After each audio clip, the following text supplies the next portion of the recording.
we are going to see how to make the parts of this wheel support assembly. Now let's start it with this base. The dimensions are given and there are 4 holes. We are going to make it. Select plane and then go on sketch option. Then select rectangle from center from this toolbox. Then double clicking on constraint. Give dimensions as given in figure.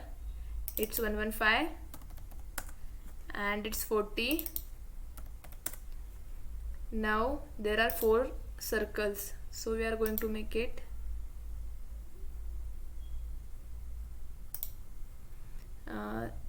Dimensions are given.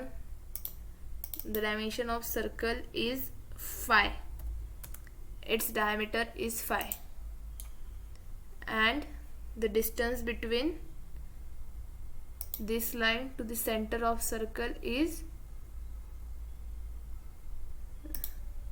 10 and distance between this line to center is 25.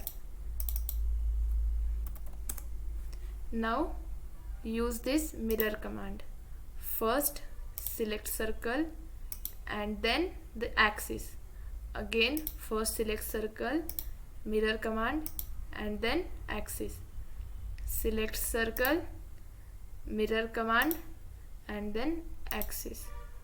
Then go on exit to workbench. After that just use this pad command and we have given the length is 5 mm. So 5, take preview and OK. This is how our flange is ready. This is how our base is ready. Thank you so much guys.